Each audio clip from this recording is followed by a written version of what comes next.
41 tahun Perpustakaan Nasional mengabdi untuk negeri. Beragam masa berbilang sekian purnama sudah dilalui. Misi dan aksi untuk menggapai masyarakat berliterasi dan literat melalui banyak tantangan. Meski demikian, Perpustakaan Nasional tak henti berdetak, terus berlari mengejar dan meraih capaian. Cikal bakal Perpustakaan Nasional dimulai dengan diintegrasikannya 4 unit perpustakaan di lingkungan Departemen Pendidikan dan Kebudayaan. Perpustakaan Museum Nasional, Perpustakaan Sejarah Politik dan Sosial, Perpustakaan Wilayah DKI Jakarta, serta bidang bibliografi dan deposit pada Pusat Pembinaan Perpustakaan. Pada tahun 1987, perpustakaan masih berlokasi di 3 tempat terpisah. Di Museum Nasional Jalan Merdeka Barat nomor 12, Perpustakaan Sejarah Politik dan Sosial Jalan Merdeka Selatan nomor 11, dan di Museum Naskah Proklamasi Jalan Imam Bonjol.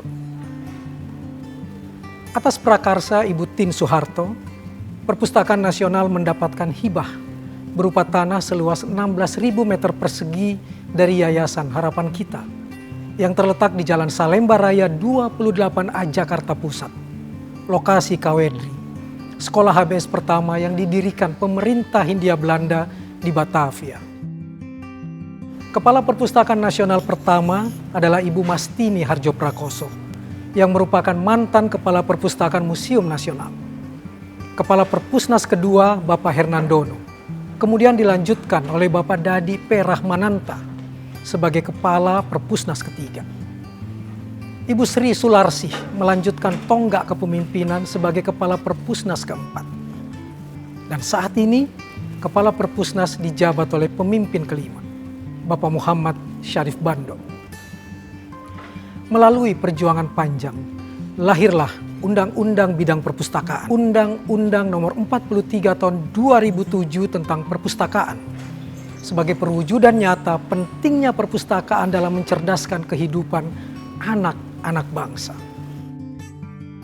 Pada abad ke-18, perpustakaan menjadi simbol eksklusif bagi orang-orang yang berkuasa, orang-orang pintar, dan para akademisi.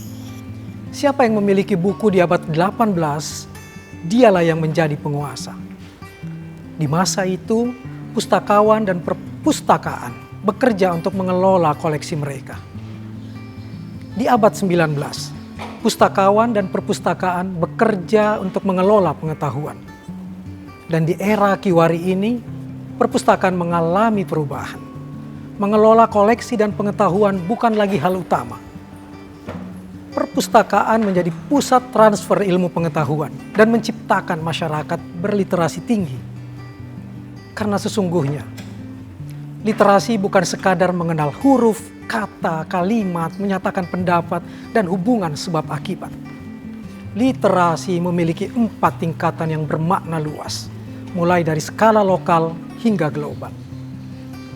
Pertama, literasi adalah kemampuan mengumpulkan sumber-sumber bahan bacaan terpercaya, terlengkap, terkini. Kedua, literasi adalah kemampuan memahami apa yang tersirat dari yang tersurat. Sungguh mustahil kita bisa mengerti tanpa membaca. Ketiga, literasi adalah kemampuan mengemukakan ide atau gagasan, inovasi, kreativitas baru, hingga mampu menganalisis informasi. Dan keempat, literasi adalah kemampuan menciptakan barang dan jasa bermutu yang bisa dipakai dalam kompetisi global.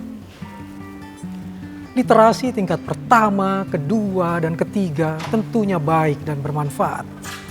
Namun, baru pada tingkat keempat literasi, bangsa ini akan mengalami dampak positif dari literasi. Saat mampu menciptakan barang dan jasa, terjadi peningkatan kehidupan ekonomi, sosial, pendidikan, bahkan pola pikir dalam menghadapi revolusi industri 4.0. Pada masa revolusi industri 4.0, semua bergerak cepat mengikuti laju perkembangan manusia dan dunia. Dengan kemampuan literasi, kita menjadi kreatif, inovatif, makin terampil dan cakap dalam kehidupan sosial. Untuk apa perpustakaan mengeksklusifkan diri? Siapa yang mau mencari? Sejatinya, perpustakaan tidak hanya menyediakan bahan bacaan, tapi juga tempat belajar mengembangkan diri.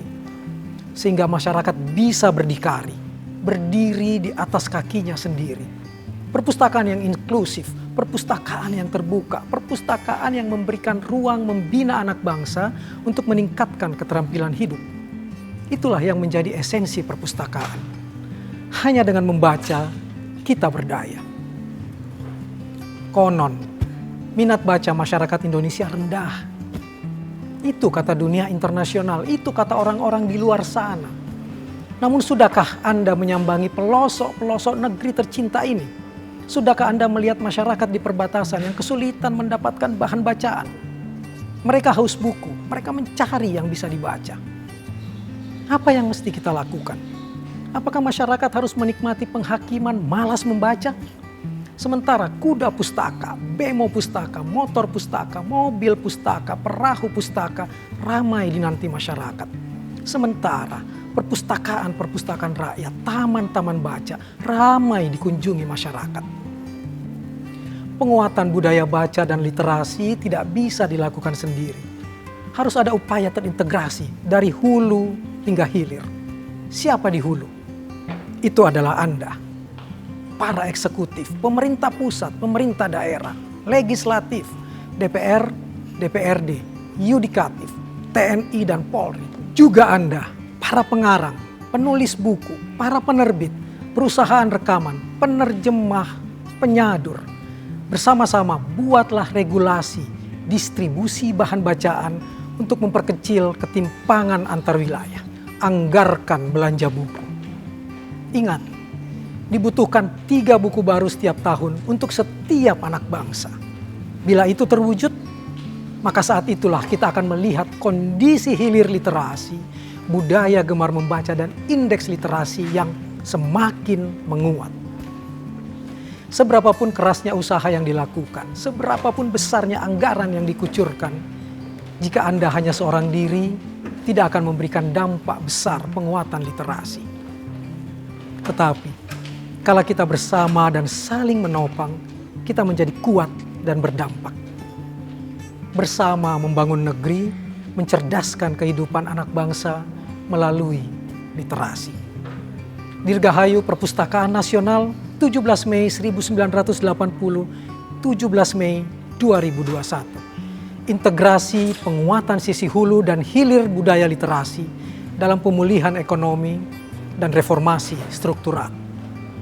Literasi membangun negeri.